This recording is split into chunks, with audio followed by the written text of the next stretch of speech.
U.S. Tzu Chi volunteers surveyed the damage caused by wildfires in Northern California. A small town in Malaysia has been overwhelmed by a staggering amount of imported plastic waste. Welcome to DaAi Headlines. I'm Jenny Lee. Thank you for joining us. U.S. Tzu Chi volunteers went to Napa County in Northern California to visit LNU Lightning Complex fire area. In correspondence to the pandemic, volunteers gave out flyers in the affected areas, encouraging residents to visit Tzu Chi US webpage and register their status. And upon doing so, Tzu Chi volunteers will distribute emergency cash cards.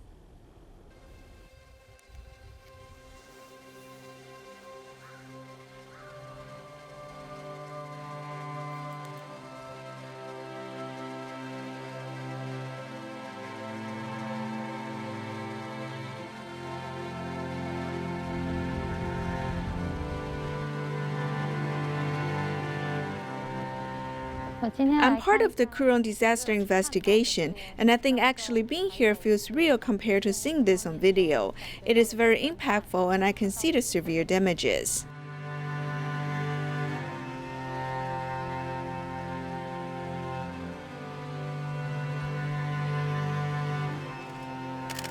I see a lot of people's homes are now ashes, or they have nothing left. Even their favorite items are gone.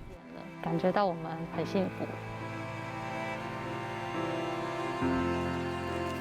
lost 2 of my cats in here. My late husband and I lived here for 18 years. He died in this house. I intended to do the same thing. At this point, anything I find, I'm grateful for because it all has memory. I just found the headstone to my cat that I buried 10 years ago.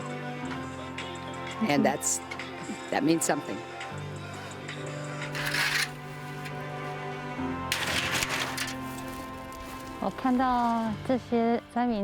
When I see these fire-affected residents trying their best to search for their memory and cherished items amongst ashes, I feel that the disasters are horrifying.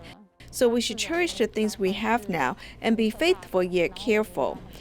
Through this, we also told the affected residents the applications of U.S. Tzu Chi webpage, telling them to register through a friend of themselves. Amongst the ashes, I saw a little sapling growing out. Upon seeing this, I saw hope. And I hope that the fire-affected residents won't give up and march on with courage.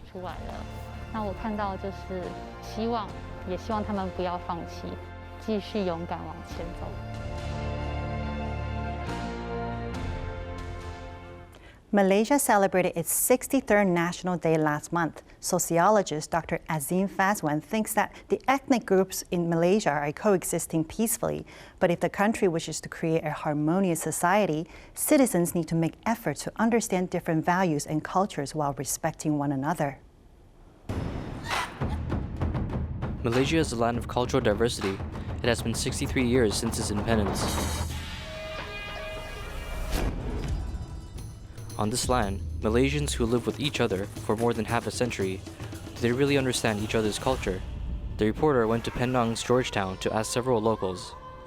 In the Lunar New Year, there is a 15-day celebration. Asians call that day the 1st and the 15th day of the lunar calendar. So on the day, everyone goes back home and dine together.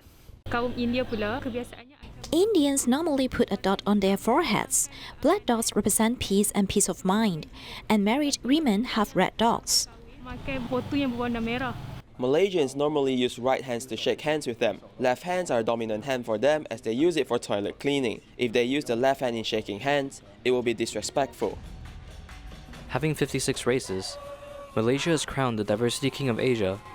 Through a survey in 2016, discovered that amongst 1,056 Malaysians, around 37% of people are inclined to racism. Malaysia is unique because we do have peaceful coexistence between the different ethnic groups in Malaysia, but we do not have a high degree of trust between the different ethnic groups in Malaysia. So we cannot say that there is social harmony in Malaysia.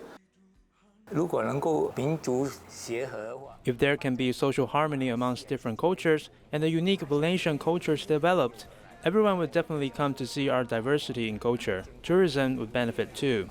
Foreign investors will also invest in us, boosting our economy. On this issue, and as a Malaysian, how do we create and contribute to social harmony amongst our people?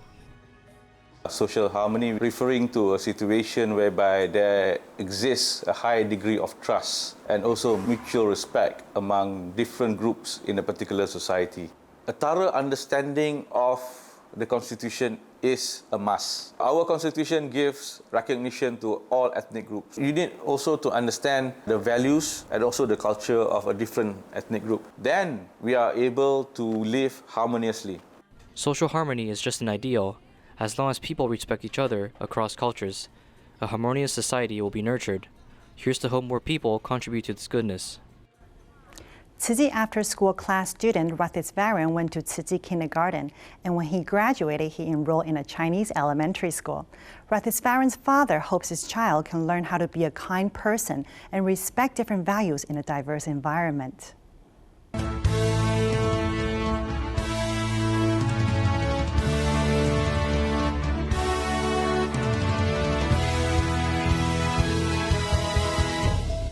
Malaysia is a culturally diverse country. Ever since independence, there has been different schools, such as elementary schools, Chinese elementary schools, and Tamil schools, letting children acquire a native language while in elementary school.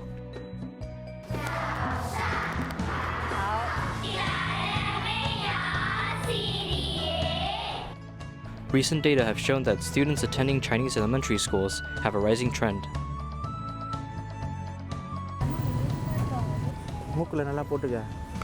Arumugam Palani, since youth, was used to being friends with his neighbors. In hopes that his children may learn cultural diversity, he sent Ratish Faran to Tzu Chi kindergarten. After graduating from that, his son went to a Chinese elementary school, as he also participates in the Tzu Chi after-school class. I sent him to the Tzu Chi kindergarten so he could learn humanitarian values, respecting others and taking care of seniors. He may also learn Mandarin along the way.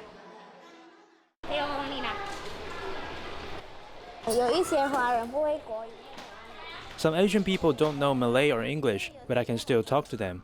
I have 10 good friends here, and I very much like being in the after-school program because I get to talk with a friend and play.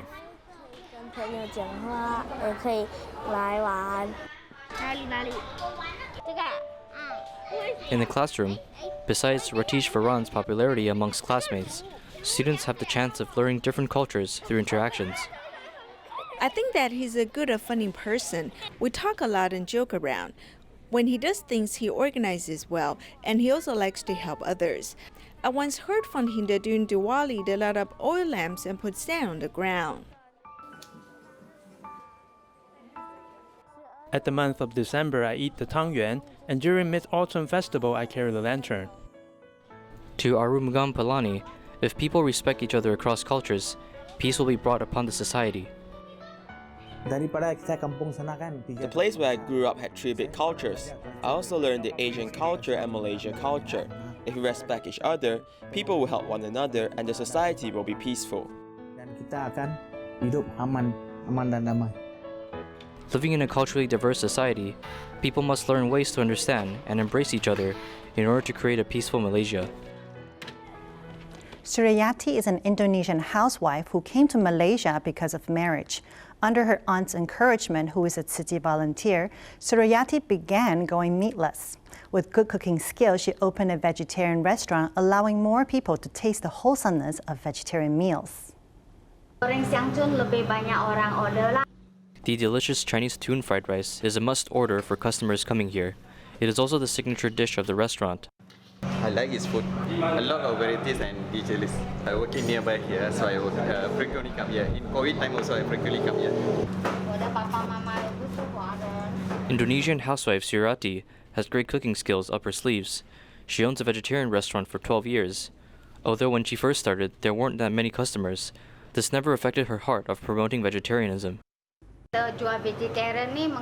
We sell vegetarian meals. This is to encourage more people to go meatless. We must protect and love all sentient beings because they are all God's creation. Insisting on promoting vegetarianism while being a vegetarian herself, this act of kindness was inspired by Suryati's aunt, Tzu Chi volunteer Ling Mei Ling. I also encouraged her. As she cooks well, she should cook and promote vegetarian dishes to others, allowing people to know vegetarian food can also be delicious, while she is actually doing good deeds, forming good affinities with others. Now, as more and more people go meatless, we have more customers of different races. She cooks every dish diligently, making people from different races and religions to love eating vegetarian food.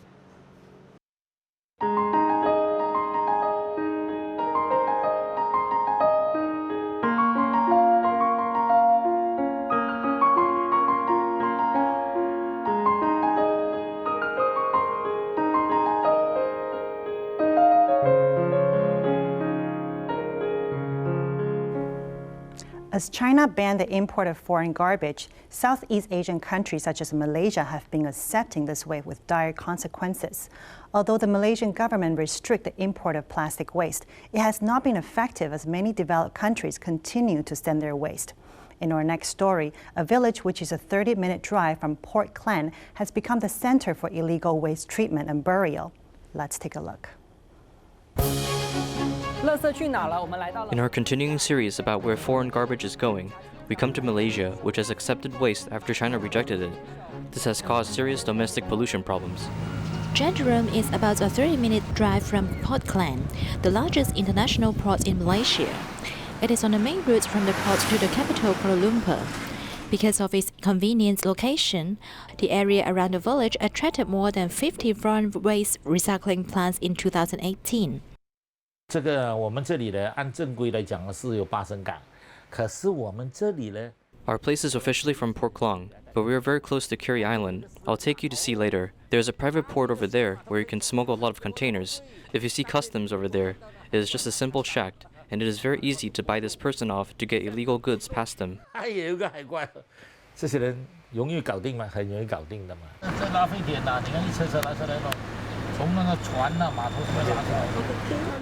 The sign reads Malaysian Royal Customs, but there is no guard in the booth. The reporter can easily enter the private dock that the former villager chief said. Perhaps the security check is too less, and the illegal waste plastic recycling factory operators can take advantage of it to introduce foreign garbage.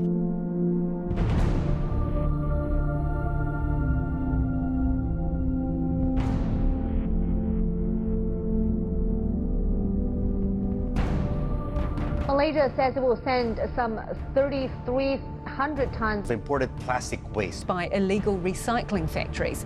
Faced with the overwhelming environmental problems, after being reported by the international media, the government, which had just taken office at that time, had to face this crisis. We received many complaints from residents complaining of bad smells, such as burning plastic.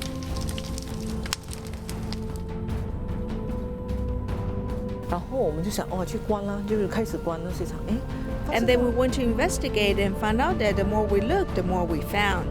And we also learned that this is not a domestic problem, as most of the plastic waste didn't come from Malaysia. Among them, more than 50 plastic recycling factories in Jerome.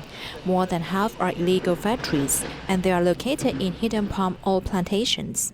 Previously, not many people came to look for factories, but at that time, there were many people looking for these spaces. We thought it was quite weird, but we also thought that this industry can develop here, so we just rented it to them. The operators of the illegal recycling plant imported machines and employees from mainland China, and their waste disposal methods were either incineration or simple burial. This is the outskirts of Jerome, where a lot of foreign garbage was found here. It can be said that this pile of foreign garbage can be more than 2 stories high. Although it is now cleared away, in fact, the garbage buried in the ground still exists. After the incident broke out, the land took 2 years to repair and has gradually become green. However, reporters still found that at the scene, polyester particles left by the industry which hurriedly left, as well as the impact of foreign garbage left on the village. They used a very simple recycling system which just used water. This made the smell not so obvious. For example, when we talk about hexavalent chromium, it should not exceed 0.05, but this is more than 3 times the standard.